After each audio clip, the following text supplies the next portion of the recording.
Hello, Kate from FerretTube TV here, and it is my very great pleasure to introduce you to today's book launch.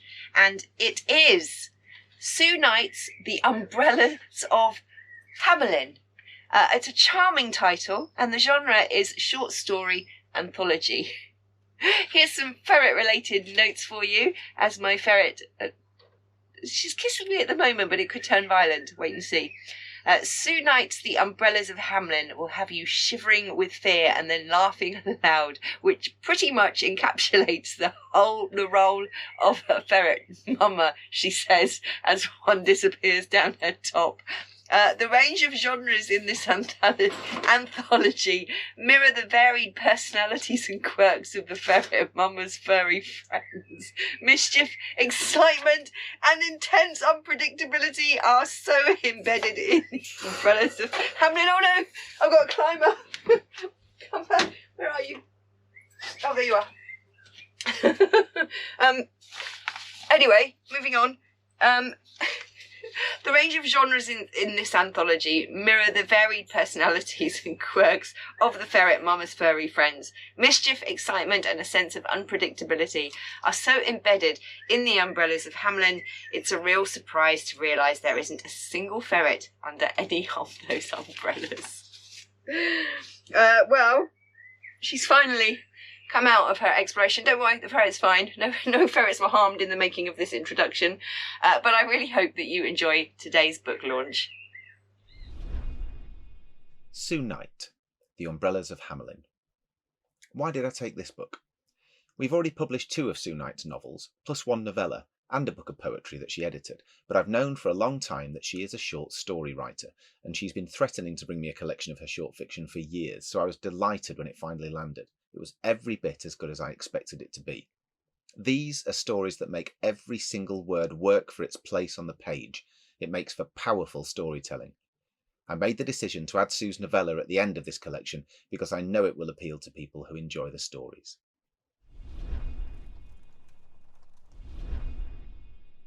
I've been asked to do an introduction to my next book, which is a collection of short stories called The Umbrellas of Hamelin. The stories are very different from each other. One, for example, The Rainy Day House, is based on and inspired by a trip we took to South Island, New Zealand many, many years ago. We drove for hours down the west coast rainforest to the left of us and beautiful empty beaches on the right, maybe seeing only one other car the whole day. Another, the title story, is inspired by various pieces of installation art seen in gallery visits over the years. Until They Dropped is a testimony to my failure as a predictor of the future. In it, I've imagined a world that has become a giant shopping mall and has run out of shoppers, which leaves the last shopper left alive in deadly danger. I failed to foresee the rise of Amazon and online shopping. I'm sure there's a story in that, by the way, but it's not the one I have written. Another, The Martian Goes to a Party and Has a Nice Day, tries to convey my shock and dislocation when I first arrived in our new expat life. I later became very fond of my fellow expats. It also has a role for our fierce old Saudi cat, Whites, who appears as Tiz was. Whites also stars as Talkie Tin in the eponymous short story Talkie Tin, which I will be reading later. Whites died of old age and is buried in a sandy desert garden with flowers so that if anyone ever finds him, they will know that he was loved. Cluke and Pluky is inspired by my long ago convent school days, dinosaur-proof fencing round the school playground, but also by the strange business of the Dolly Bird 60s. Marianne Faithfull has written well and honestly about the odd shallowness of it in her first autobiography. And I've written my story from the point of view of someone who loved her school days and who had some success as a 1960s showbiz Dolly Bird, so very much not me. She has hit middle age, coasting along on her early success and without growing up in any significant way, but, well, you will have to read it to find out. In Disraeli Crescent, I've returned to the territory of my second novel, Disraeli Hall, the England of my childhood, a vanished world which TV constantly and unsuccessfully tries to recreate. Whether I've recreated it, I do not know. You'll have to read it to find out. But although these are ostensibly very different stories written over a span of many years, years in which I was changing and the world was changing, do they all feature what is essentially the same plot? And I ask this because I have a theory that we really only have one plot at the moment, and it is this: things have gone wrong, they need to be put right. It is the plot we, the damaged children of disobedient Adam, are living in. And yet it is amazing how much scope and variety that single plot provides. And I'm hoping that I provided some new and entertaining and even informative angles on it. And so I hope you enjoy Umbrellas. I will finish with a reading of It In, as promised. It is the shortest short story I've ever written, so it won't take long. Talk It In by me. Talk It In sat in the window seat, looking inscrutable. At least that's how everyone said he looked, and then they said what mysterious creatures cats are. But although she tried very hard to see what was inscrutable about him, Emily had been able to so far. To her, he seemed very easy to read. When he was happy, he purred and smiled. When he was hungry, he wailed and bellowed. When he was sleepy, he fell asleep. He fell asleep on the instant, wherever he was. Emily had found him slumped by his food bowl, upside down in the flower bed, snoring happily under the feeder while the birds pecked around him. He loved people, climbing and purring over all visitors, falling asleep on them if he was sleepy, wailing at them if he was hungry. Apparently, to be true to his inscrutable type, he should only have sat on those visitors who were allergic to cats, but everyone was an acceptable cat couch to Talkie. He detested all cats, and he was not at all inscrutable about making that known. He didn't even bother to go through the elaborate fight rituals of his kind. He fired no warning shots across the bows. Any cat coming within the invisible line Talkie had drawn around the property met a businesslike set of claws and teeth instantly. They left quickly and didn't come back. All in all, Emily thought that Talkie was probably from another planet, and he hadn't bothered to do his homework properly, or perhaps he was just very lazy about his camouflage. Yet no one had noticed. No one apart from her, and apparently she didn't matter. Which left a nagging worry in her mind. If Talkie knew that she didn't matter, did that mean that he had spotted her?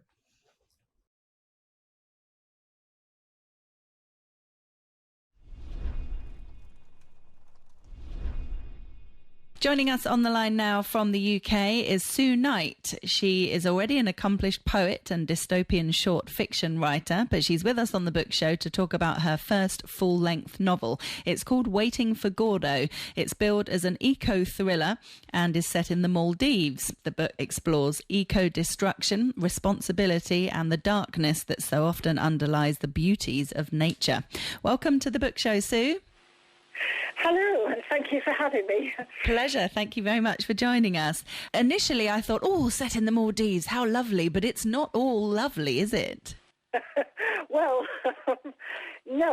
I hope, though, it's both interesting and funny. I've tried to make it a page-turner, but yes, it's about a dive holiday that goes horribly wrong on a beautiful paradise island. How many times have you been to the Maldives?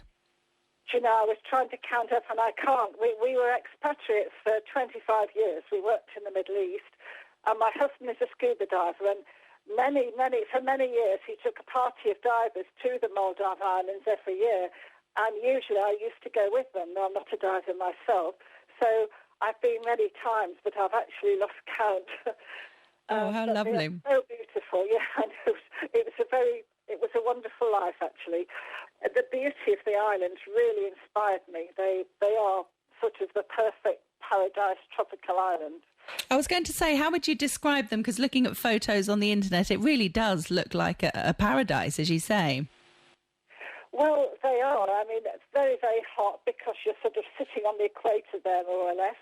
When you fly over them, you see them in the ocean. They're atolls and lagoons. They're like little jewels in the ocean, a turquoise ocean.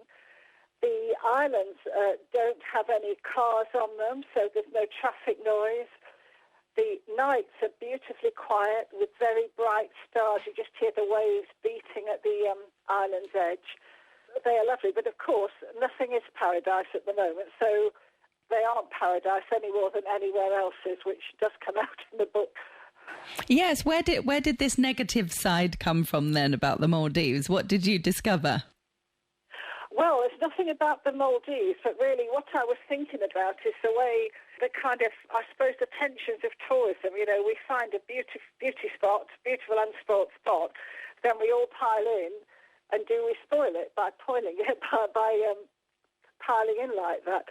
But on the other hand, we're also needed. They have a very important tourist industry there. It is their main industry, I believe. So it's not really about the Maldives as such.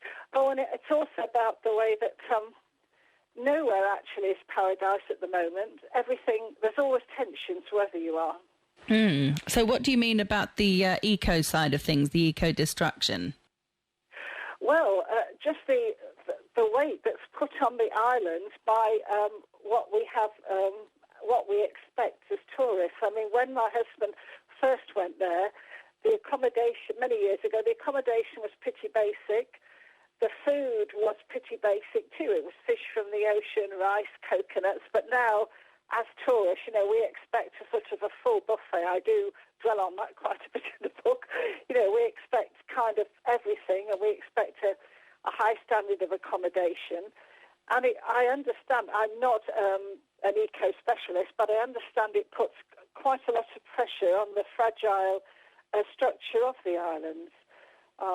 There was an interesting article on the news today about how the tides are having to close one of the popular paradise beaches. I think the one that's featured in that movie, The Beach, because the weight of tourism is just wrecking the ecology there. Gosh, how awful! That's terrible. Yes, it's very difficult. Nobody seems to have the answer to it. I think they cope as well in the Maldives as anywhere else. I mean, the water is beautifully clean. The fish and the corals are wonderful. Although we did live through a bit of an eco-tragedy there. It was the year of El Nino, 1997, when the temperatures of the water rose so high just for a day or two that it killed off the coral.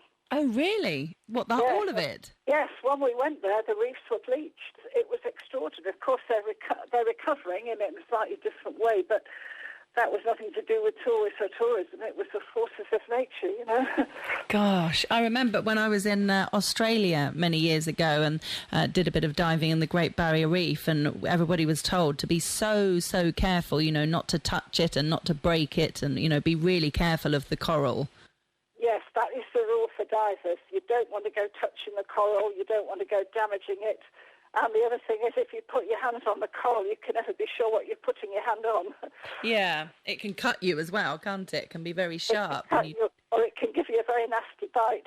Yes, it's deceiving, beautifully deceiving. That's right. That's what I mean by, in a way, it's not paradise at the moment. It looks so beautiful, but you've got to be careful. Yes. So tell me about some of the characters in the book.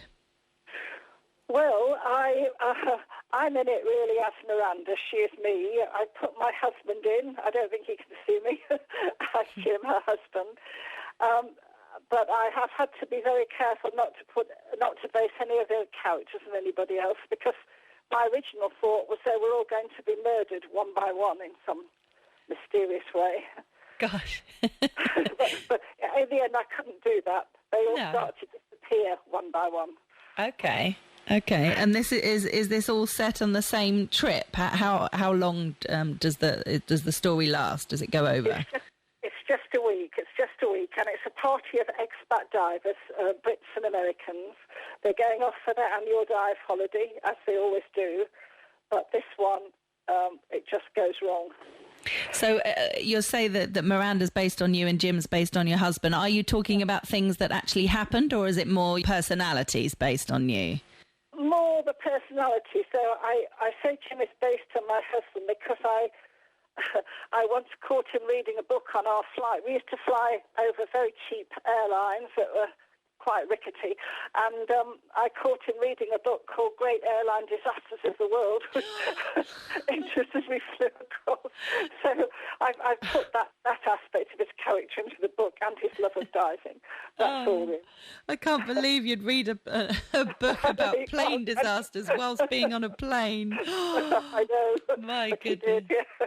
So he's obviously fearless, your husband, then. He's not a worrier, whereas I am. So I have that as the character in the book, that one of us is a worrier, one isn't. Yeah. But it's not, I wouldn't say, it's not all that character-based. So I hope you get to know the characters, enough to worry about them. So, or wonder about what's happened to them or what's happening to them. yeah. So people should like Miranda and Jim. I hope so, yes. Yes, I hope so, yeah. Otherwise you can take it personally if they don't. Yeah, that's right. So how long have you been working on the book for? Oh, many years. I started it in my expat life, and we've now been retired for 10 years. But it took me a long time. I mean, I finished it quite a while ago. It took me a long time to find a publisher. It's not easy now if you don't have connections in the industry, I don't think. No, it can be very difficult. So did you get an agent first, or? No, what I did is I sent off a short story to Fantastic Books. They were publishing an anthology, and those anthologies usually have a long short story in them. And I had one that I'd written about the last shopper left alive, because I was a bit worried about the way we seem to be covering the earth with shopping malls, and I thought we might run out of shoppers. And I wrote a story about it years ago, and I thought, this is more topical than it was when I wrote it, so I think I'll send it off. And he didn't put it in the anthology, but to my surprise, he published it as a separate story, a separate little entity. So that gave me the confidence to send off the novel, and yes, he took it and he published it. Oh, fantastic. Well done, you. And how did it compare writing a full-length novel to writing the short stories? They both took me a long time. I'm a very slow writer in that I keep revising, and I never know where I'm going when I start. And the problem with that is that when you realise halfway through what's happening, you have to go back and revise in line with that because it doesn't always fit. So you can change direction quite a lot. Yeah, well, it's more that, for instance, when I started writing Waiting for Gordo, I didn't know why they were disappearing, who the villain was. I didn't know till halfway through. So then I had to kind of make sure that what I now knew was in line with what happened in the first half of the book, if you see what I mean. Right, yeah. So that's why editing is so important. It is. I think edit, rewrite, and usually cut, and cut again is a good rule. Yeah. So do you think there could be more books from you? Could there be more on these characters, do you think? Well, people have asked me if there could be more on the characters in Waiting for Gordo. People have read it. I hadn't thought so, but you never know. But I am working on another book I started in my expat life, which is about the two homes of my childhood, my parents' home and my granny's home, but it's written as a thriller. And I've borrowed the plot of Rebecca, which is the second wife haunted by thoughts of the first wife who's died. Okay. I have a Mrs. Danvers figure in it, but it's not Rebecca. It goes somewhere else. But so that's nearly finished now. And are you enjoying that one as much? Oh, I am. I'd love to get it finished. But once again, I've got the same problem, only worse, because it's more of a it's not exactly a detective thriller, but more of a murder mystery in a way. I didn't know who the murderer was once again till halfway through. And I've given myself some difficult time jumps and some difficulties, so I'm just trying to iron them out. Yes. Oh, great. Well, can you just explain before we say goodbye what Waiting for Gordo means? Who or what is Gordo? Oh, right. Well, Gordo is a diver that they're waiting for, who never arrives at the island, or does he? Now, the book was originally called Small Island, but by the time I came to get a publisher, I think it was Andrew Levy had a brilliant success with a book called Small Island. So I thought I wouldn't use that title. And I remembered when I was young, in my uni days, the play Waiting for Godot was very popular. Absolutely. So I thought I'll do a little take on that, as I have this diver called Gordo who they're waiting for and waiting for. Oh, very clever. No, I like it. Well, if people want to get a copy of Waiting for Gordo, it's out now and available to buy in the TRE bookshop section on our website. And it's by Sue Knight, who we've been chatting to. Sue, thank you very much for joining us and best of luck with the book. Thank you so much, Hannah. I do appreciate it.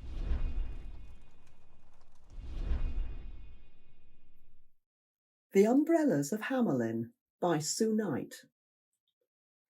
If you're a fan of Fay Weldon's short fiction, you'll love Sue Knight's. The Umbrellas of Hamelin is a short story anthology by the author of the critically acclaimed Waiting for Gordo. There are stories that will make you laugh and stories that will make you shiver. One of the things I love about this anthology is how it explores human nature in such a nuanced way. From the awkwardness of school days in the 1950s to luxurious holiday destinations and exotic rainforests, the stories cover a wide range of themes and emotions. You'll find yourself completely immersed in each one, whether it's horror or humour. Though if you're looking for an easy read that's packed with gripping and thought-provoking stories, look no further than The Umbrellas of Hamelin by Sue Knight.